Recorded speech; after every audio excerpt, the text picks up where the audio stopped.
یاد رکھیے گا کہ انسان اللہ تبارک و تعالیٰ نے اسے کان دیے ہیں تو وہ کچھ سنے گا بھی، اللہ نے اسے آنکھیں دی ہیں تو وہ کچھ دیکھے گا بھی، رب تعالیٰ نے اسے زبان دی ہے تو وہ کچھ بولے گا بھی، اللہ نے اسے ذہن دیا ہے تو کچھ نہ کچھ وہ سوچے گا بھی۔ یہ جتنے اعضاء اس کے ان میں حرارت ہے، ان میں تازگی ہے، تو یہ سارے اعضاء کچھ نہ کچھ کرتے بھی رہتے ہیں۔ اگر وجود کے اعضاء اپنا کام صحیح طریقے سے کریں گے تو اجر پائیں گے، ورنہ قرآن مجید نے کہا ہے کہ آنکھوں سے بھی سوال ہوگا، کانوں سے بھی سوال ہوگا، زبان اور دل سے بھی پوچھا جائے گا۔ یہ ساری چیزیں صبح قیامت ان سے سوال جواب کیا جائے گا۔ یہ اعضاء جتنے ہیں یہ کچھ نہ کچھ کریں گے۔ میرے رب کریم نے نبی پاک صلی اللہ تعالیٰ علیہ وآلہ وسلم کی محبت ہم پہ ضروری قرار دے کے پتہ ہے ہمارے اعضاء کی ڈیوٹی کیا لگائی ہے؟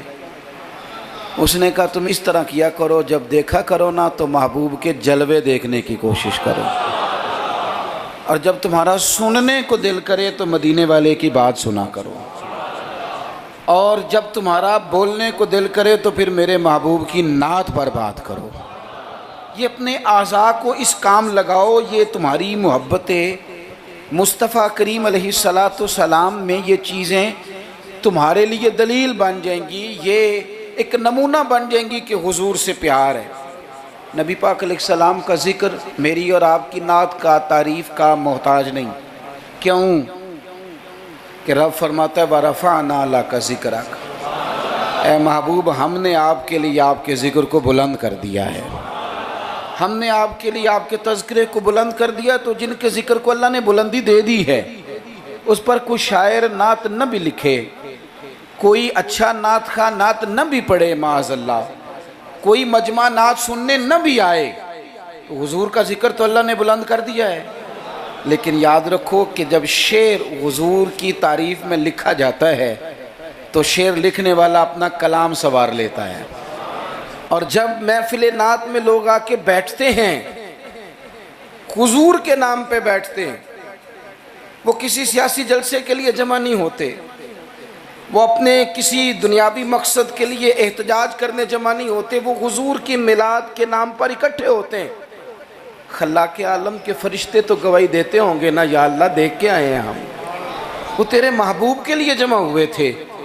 نعت خانوں کیا کمال ہو جائے اگر ہم نعت خوانی کے ساتھ مخلص ہو جائیں، تمہیں پتہ چل جائے گا جب صبح قیامت تمہاری اس نعت خوانی کا وزن ہوگا، تمہیں مزہ آ جائے گا۔ سب سے آگے آگے حسان بن ثابت ہوں گے، اور پھر یہ نعت خوانوں کی پوری لائن حضور کی بارگاہ میں جائے گی۔ تم اپنے آپ کو کیوں کمزور کرتے ہو چند ہزار پہ بیچ کے؟ میری ملت کے نعت خانوں ملا شریف آ گیا، نعت کے حسن کو سمجھو تو صحیح یارو۔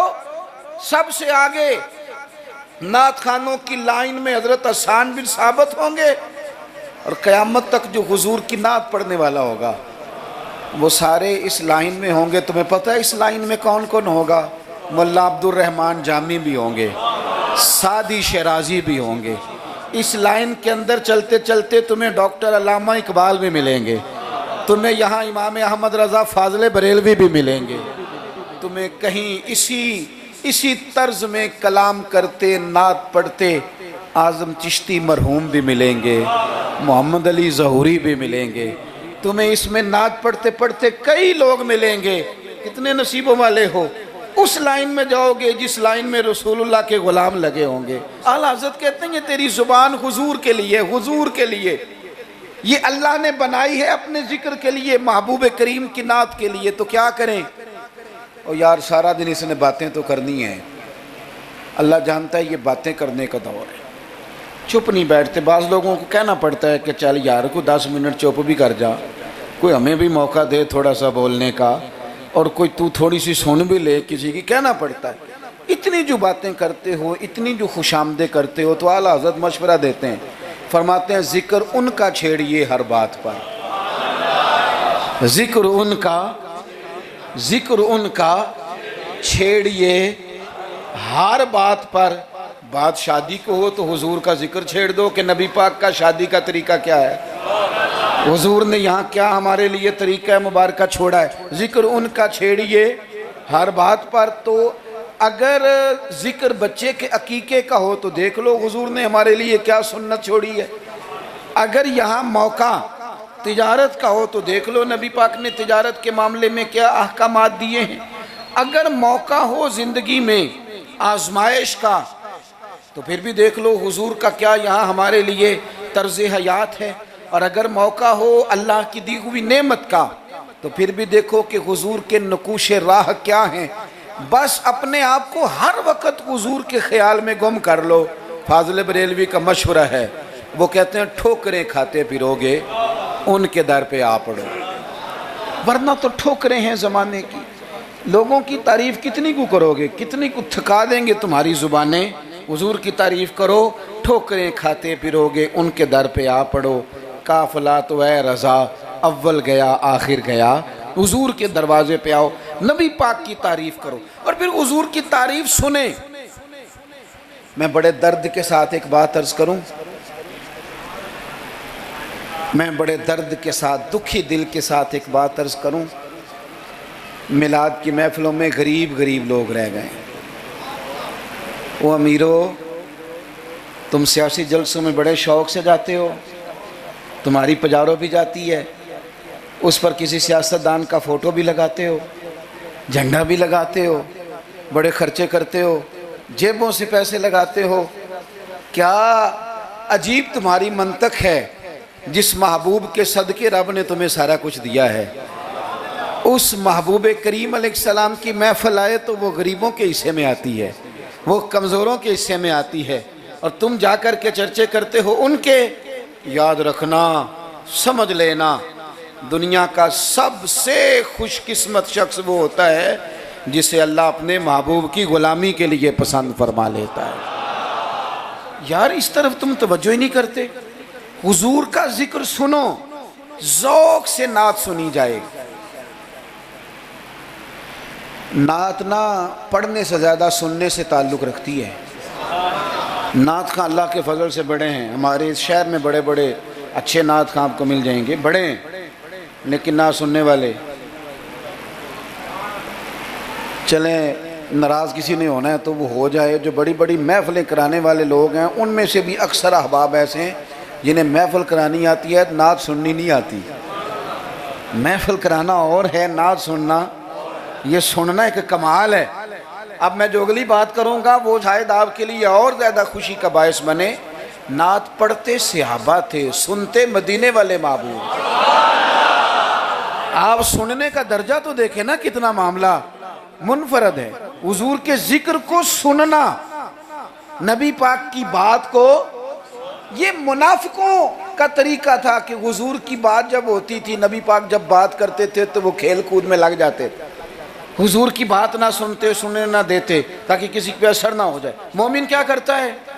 اعلیٰ حضرت فاضل بریلوی یہاں بھی سبق پڑھاتے ہیں، وہ کہتے ہیں عرش پہ تازہ چھیڑ چھاڑ، ابھی تازی باتیں چھڑی ہیں نبی پاک کی عرش پہ، ابھی فرشتوں نے نیا کلام چھیڑا ہے حضور کا۔ کہتے ہیں عرش پہ تازہ چھیڑ چھاڑ اور فرش پہ طرفہ دھوم دھام۔ وہاں حضور کا ذکر چھڑا ہوا ہے اور یہاں تو دھوم مچی ہوئی ہے، غلاموں نے مچائی ہے۔ عرش پہ تازہ چھیڑ چھاڑ، فرش پہ طرفہ دھوم دھام، بس کان جدھر بھی لگا یہ تیری ہی داستان ہے۔ میں عرض کروں، ادھر دیکھو میری طرف، میری ملت کے جوانوں، ہماری زندگیاں کمزور ہیں، ہمارے ذمے بڑے سارے حقوق ہیں۔ بوڑھے ماں باپ کے جھریوں والے چہرے ہمیں بڑا پریشان کرتے ہیں۔ کئی گھروں میں بہنیں ہیں، وہ آتے جاتے ان کے دوپٹے کا وقار برقرار رہے، یہ ہمارے دلوں میں خواہشات چمکتی ہیں۔ بیٹی چھوٹی سی بھی آنگن میں دوڑ رہی ہو تو باپ نہ چھوٹی بیٹی دیکھ کے بھی کہتا ہے اللہ نصیبہ اچھا کر دو، اللہ اس پہ رحمت کرنا۔ اسے زمانے کی ہمارے ذمہ ڈیوٹیاں ہیں، ان ڈیوٹیوں کے لیے نا ہم اپنے گھر سے نکلے ہوئے ہیں۔ کوئی مزدوری کرتا ہے، کوئی محنت کرتا ہے، کوئی ادھر جاتا ہے. اس رستے میں نا ہمارا کئی لوگوں سے واسطہ پڑتا ہے. کچھ ہم سے اپنے قصیدے پڑھواتے ہیں، کچھ تعریفیں کرواتے ہیں، کئی جھوٹ بلواتے ہیں. کئی کہتے ہیں تو یہ والا کام کر پھر نوکری مل جائے گی. کئی کہتے ہیں تو میرے ساتھ لگ جا، تو کہہ کہ میں بڑا اچھا آدمی ہوں تو شاید میں تجھے کسی یورپ کے ملک کا ویزا دلا دوں. یہ جھوٹے ہیں سارے، یہ جھوٹی تعریف کرائیں گے، تیری زبان کو دھوکے کا عادی کر دیں گے، تیرے مزاج کے اندر ایسی چیزیں بھر دیں گے جو تیرے لیے نقصان کا باعث ہوں گے. یہ تجھے پتلی کا تماشا بنا دیں گے، ریموٹ کنٹرول بنا دیں گے. یہ دنیا تھکا مارتی ہے، یہ اتنا دیتے نہیں جتنا پریشان کرتے ہیں. یاد رکھو یہ ساری چیزیں دھوکہ ہیں. دنیا میں ایک دروازہ ایسا ہے جس کی تعریف کرو نا تو دنیا بھی آخری حد تک ملتی ہے، اور آخرت میں تو خدا پھر فضل ہی بڑا فرمائے گا. اور وہ دروازہ ہے مدینے والے محبوب کا، وہ نبی کریم کا دروازہ ہے. حضور کی جو تعریف ہے نا، جو نبی پاک کی چوکھٹ کی تعریف کرنے والے ہیں، حضور کے دروازے کی جو تعریف کرنے والے ہیں نبی پاک کی، ان میں سادے سادے لوگ بھی ہیں.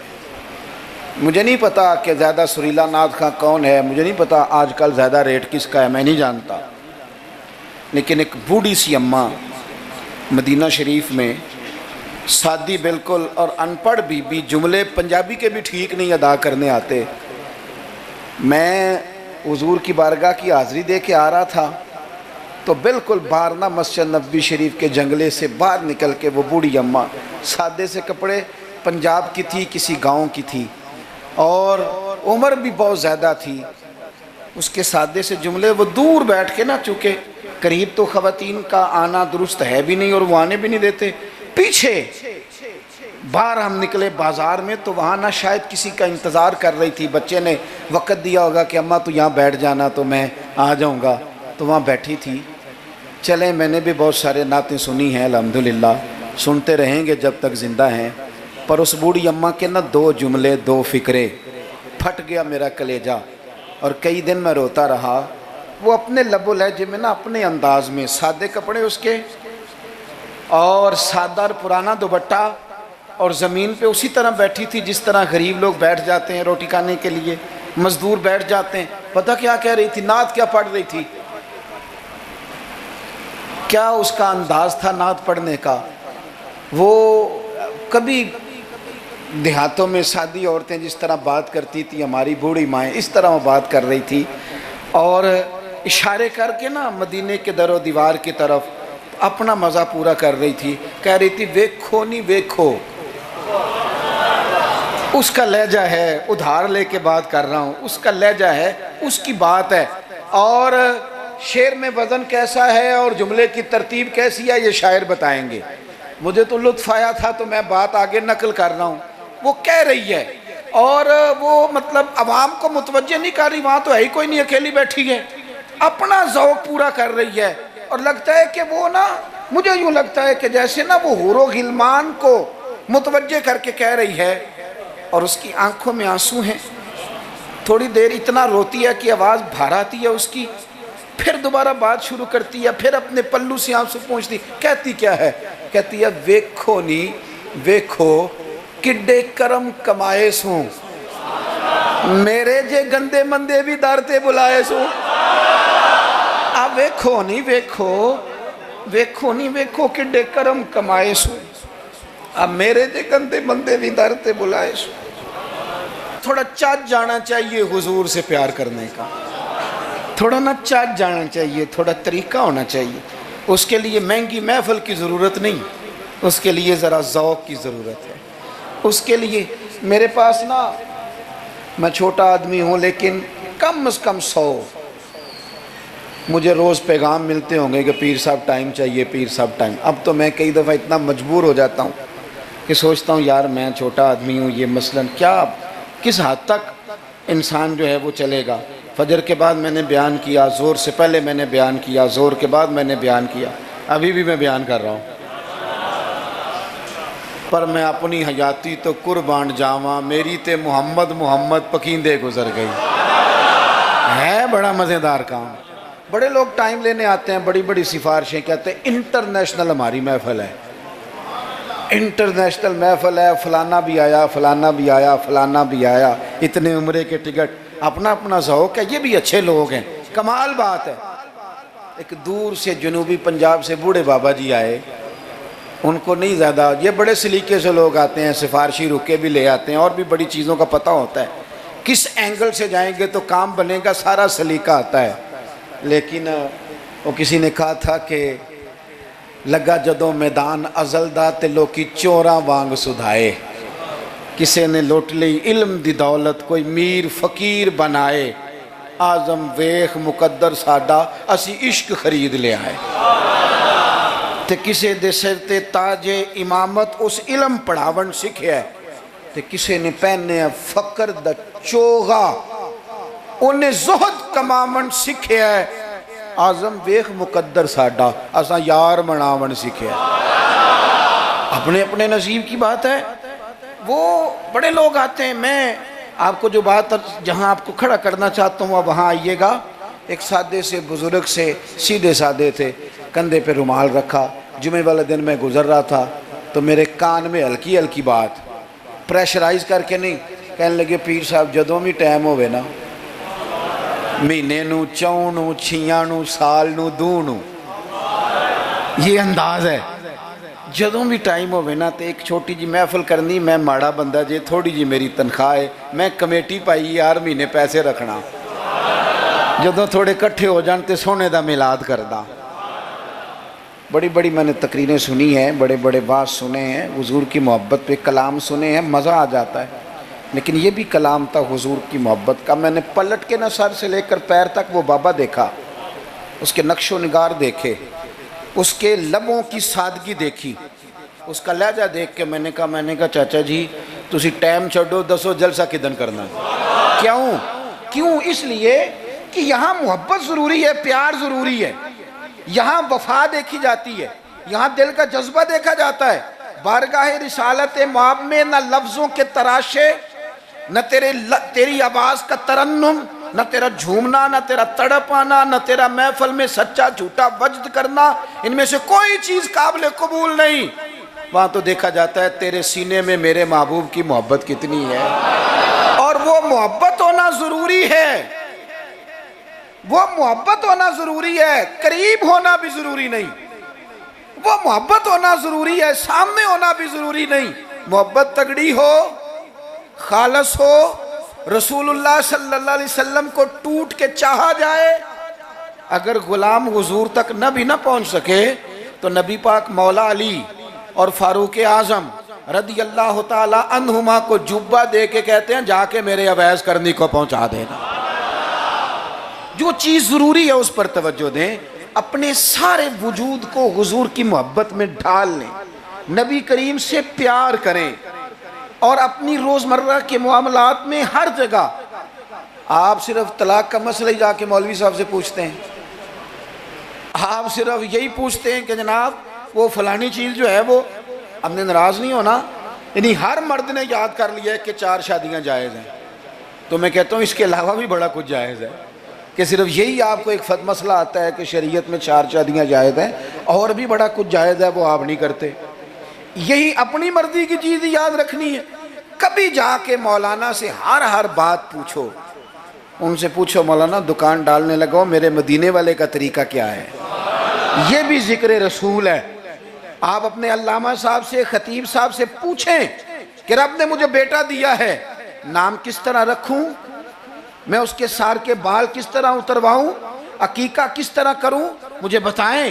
یہ بھی تو حضور کی سنت ہے، یہ بھی تو ذکر رسول ہے۔ آپ کو میرے بھائی کل والے دن اگر حضور کی نعت یاد آ رہی ہے تو بیٹے کی مہندی والے دن کیوں حضور کی یاد نہیں آتی؟ ہر مقام پر نبی پاک کا تذکرہ، اور شوق سے اور ذوق سے اور تڑپ سے اور کیفیت کے ساتھ، خالی نعرے نہیں۔ کچھ جگہیں ایسی ہوتی ہیں جہاں بندے کی باڈی لینگویج بھی بتاتی ہے، لفظ ساتھ نہ بھی دیں اس کا وجود بتاتا ہے کہ اسے پیار ہو گیا حضور سے، اس کی طبیعت بتاتی ہے۔ آپ دیکھیے ہمیں کتابوں میں ملتا ہے سیاستہ کی صحیح روایات میں کہ یہودیوں کا ایک بچہ تھا، وہ چھوٹا بچہ تھا، وہ کوئی لمبی چوڑی بات کرنے کی پوزیشن میں نہیں تھا، بس آ کے نا حضور کے سامنے کھڑا ہو جاتا. اور شارحین کہتے ہیں زیادہ پتہ وہ ڈیوٹی کیا کرتا تھا، بس محبوب کا چہرہ دیکھتا رہتا تھا، بس دیر تک نہ حضور کو دیکھتا رہتا. نبی کریم کبھی کبھی کوئی کام بتاتے تو کر آتا، یہودی کا بیٹا تھا، پیار ہو گیا اسے نبی پاک سے. آپ کے بیٹے کو بھی ہو سکتا ہے، میرے بیٹے کو بھی ہو سکتا ہے. شرط یہ ہے کہ وہ اپنے ابا سے حضور کی نعت سنے. اس نے اپنے ابا سے دولت کی تعریف سنی تو اسے دولت سے پیار ہو گیا. اس نے اپنے ابا سے سنی نا بات کہ فلانے کا بیٹا ڈاکٹر بن گیا تو پیسے بڑے کما رہا ہے، فلانے کا بیٹا کاروباری ہے تو آگے بڑا گزر گیا. جو سنا سو اس کے دل میں آ گیا. اگر یہ سنے گا تو حضور کا پیار بھی آ جائے گا. وہ نبی کریم کی بارگاہ میں کھڑا رہتا ہے، حضور کی زیارت کرتا ہے، خدمت کرتا ہے یہودی کا بیٹا. میرے محبوب بڑے کریم ہیں. میں بڑی ذمہ داری سے آپ کو عرض کرتا ہوں، حضور بڑا ہی اجر عطا کرتے ہیں. وہ یہودی کا بیٹا تھا، بیمار ہو گیا، قربان جائیں. دو ایک دن نظر نہیں آیا تو حضور فرمانے لگے چلو نا تیمارداری کرنے چلے. حضور تیمارداری کرنے کیسے نصیب ہیں، کیسی خوش بختیاں ہیں. سرکار سرانے بیٹھے ہیں، نبی کریم علیہ السلام کرم فرما رہے ہیں. حضور کی وہ محبت دیکھی نا تو وہ غریب یہودی، اسے پتہ تھا سرداروں کے طریقے کیا ہیں، اسے پتہ تھا چودھریوں کے سلیقے کیا ہیں، اسے خبر تھی کہ خان ہو تو ان کے مہمان بھی کوئی خان ہی ہوتے ہیں. انہیں خبر تھی کہ عام لوگوں کا طرز حیات کیا ہے. لیکن وہ سمجھ گیا کہ میرے جیسے غریب کے بچے کی تیمارداری کرنے جو آئیں وہ دنیا دار نہیں، وہ اللہ کے سچے رسول ہیں. حضور صلی اللہ علیہ وسلم نا اس چھوٹے بچے سے بات کر رہے ہیں. ادھر دیکھنا میری طرف، چھوٹے بچے سے.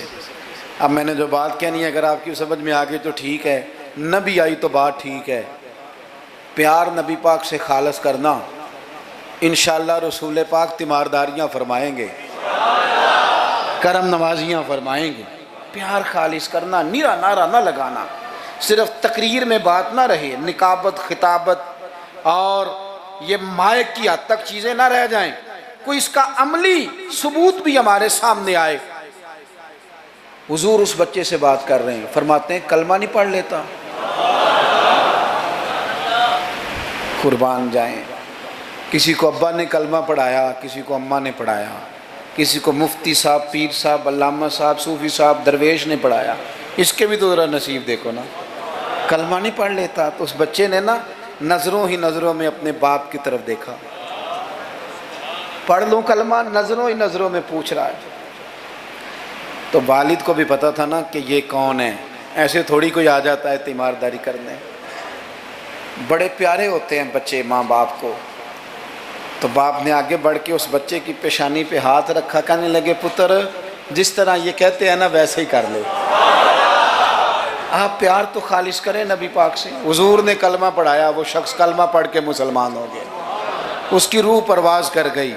بڑا نصیبہ والا تھا جس کا جنازہ بھی مدینے والے محبوب نے پڑھا، جس پر کرم نوازیاں بھی حضور نے فرمائی. میرے بھائی حضور کے ساتھ پیار ہو.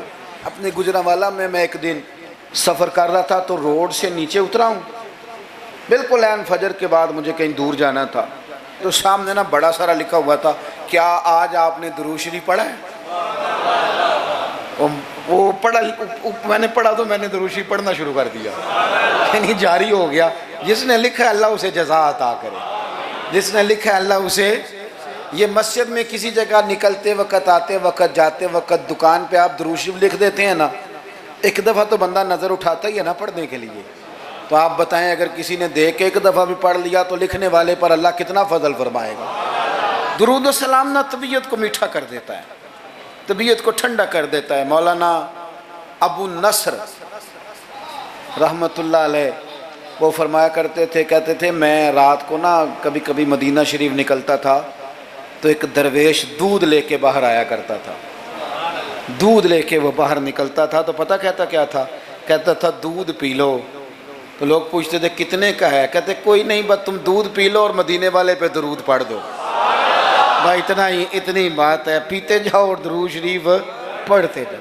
ایک تو درود و سلام پڑھنا ہے پورا ربیع الاول شریف۔ دوسری گزارش اس ماہ مبارک میں میری آپ کی خدمت میں یہ ہے کہ سیرت کا کوئی ایک سبق ہر روز میلاد شریف کے 30 دنوں میں سیرت کا ایک پورا باب، اس کو 10 منٹ میں 15 منٹ میں 7 منٹ میں اگر بیان کیا جا سکے، ایک باب لوگوں کو بتاؤ نا کہ میرے نبی پاک کا حلم کس طرح کا تھا، لوگوں کو بتاؤ حضور کی حکمت کس طرح کی تھی، لوگوں کو بتاؤ رسول پاک کی سچائی، دیانت، امانت کے معاملے میں سیرت کا منہج اور معیار کیا تھا، لوگوں کو بتاؤ تو صحیح کہ مدینے والے پہنتے کس طرح کا تھا، کھانے میں طرز محبت کیا تھا، حضور کی سیرت کا ایک پہلو روز میں اکثر اپنے آپ سے کہتا ہوں ہم نے حضور کی سیرت کھول کے بیان نہیں کی، کاش ہم حضور کی سیرت کھول کے لوگوں کو سناتے، کھول کے مطالعہ کرتے، ریسرچ کرتے، بیان کرتے، تدریس کرتے، بتاتے، پڑھاتے، سناتے۔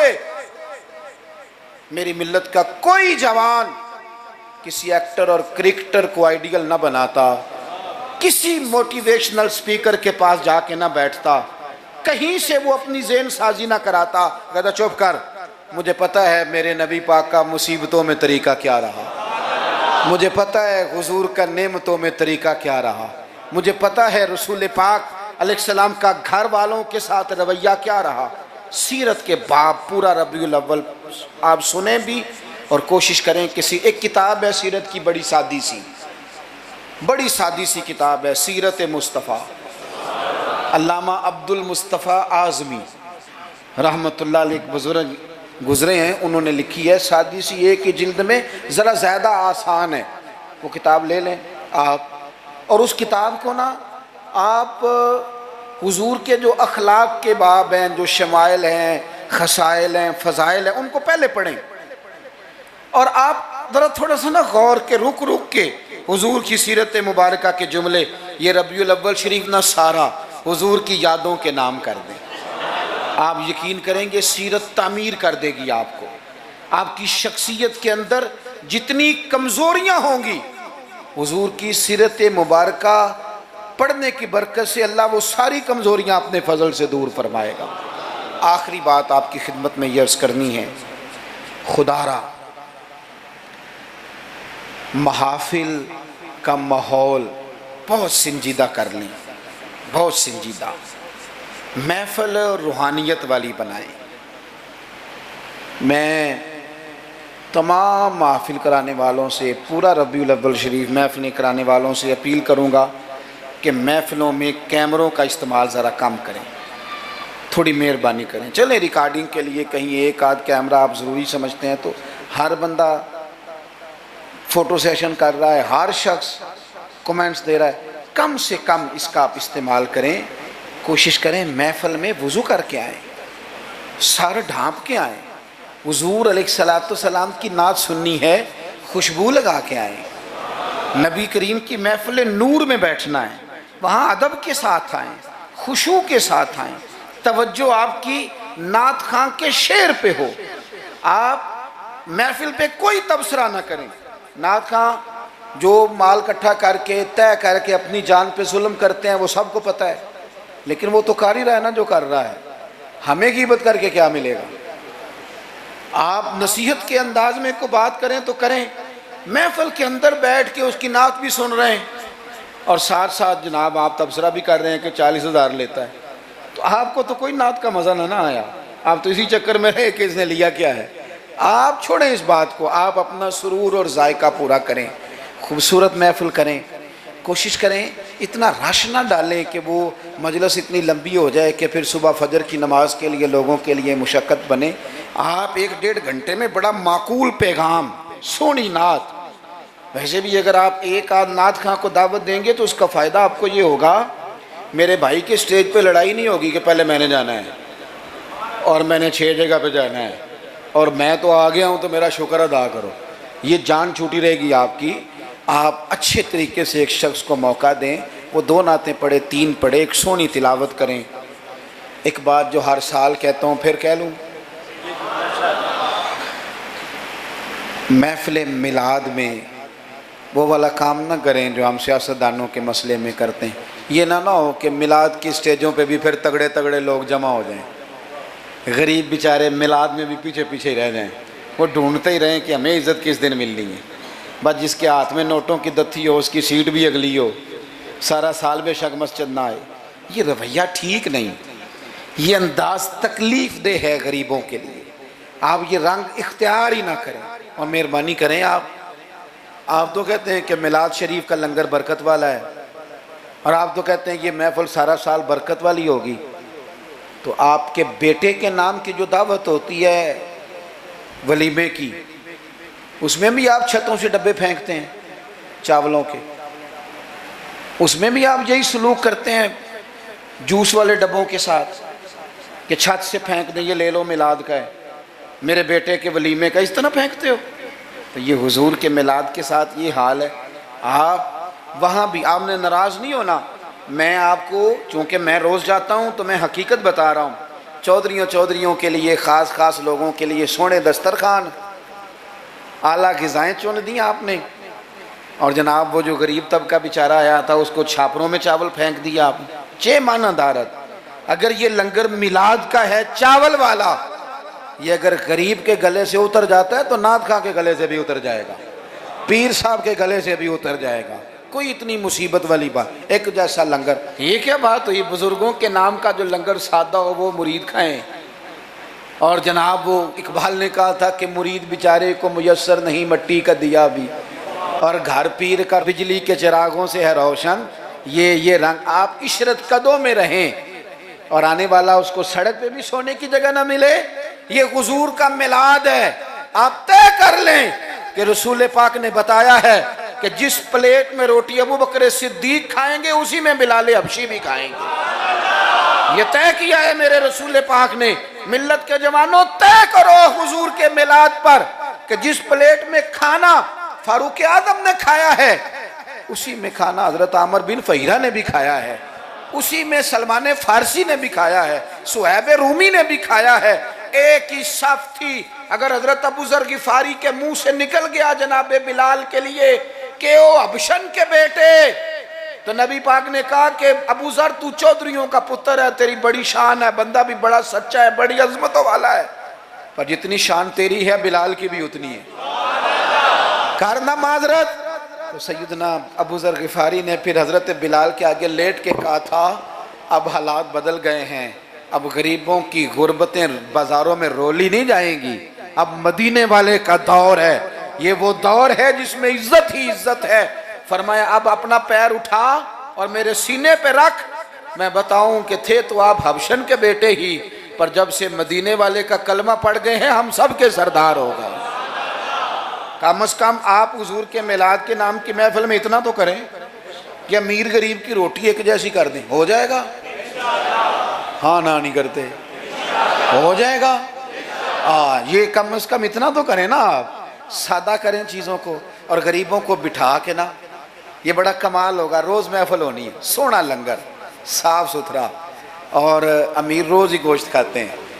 آپ جب بہترین گوشت ڈال کے کھانا پکائیں تو وہ بیچارہ غریب جو مزدوری کر کے آیا، جس کے بچے ہفتے کے بعد بھی گوشت نہیں کھاتے، وہ بھی ذرا اپنے تینوں بیٹے لے کے آئے، پلیٹ میں بیٹھ کے لنگر کھائے، اور اس کے دو بیٹے پوچھے ابا جی آج بڑا مزہ ہے روٹی کا، تو وہ کہے پتر آج میلاد مصطفیٰ ہے میرے نبی پاک، آج محفل ہے حضور کے نام کی۔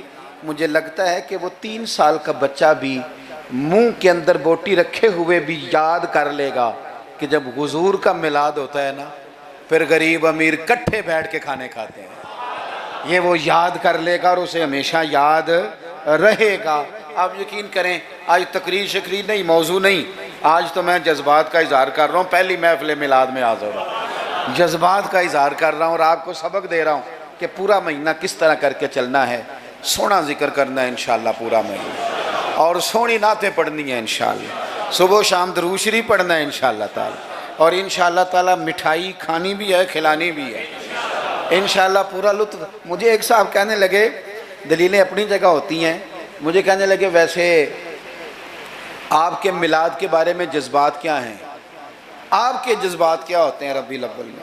میں بات ختم کرنے لگا ہوں. میں نے انہیں کہا کہ میں کسان کا بیٹا ہوں. میرے ابا جی نا کھیتوں میں کھاد بکھیرا کرتے تھے, کھاد کھلاری دی سی نا, تو وہ ایک طریقہ تھا ان کا کہ وہ نا لے کے نا پرنا رومال تو گلے کے ساتھ باندھ لیتے تھے, یوں پیچھے یہاں باندھ لیتے تھے اور آگے سے اس کو پکڑ لیتے تھے, اس میں کھاد ڈال لیتے تھے, تو پھر اس میں سے نکالتے رہتے تھے اور کھیتوں میں.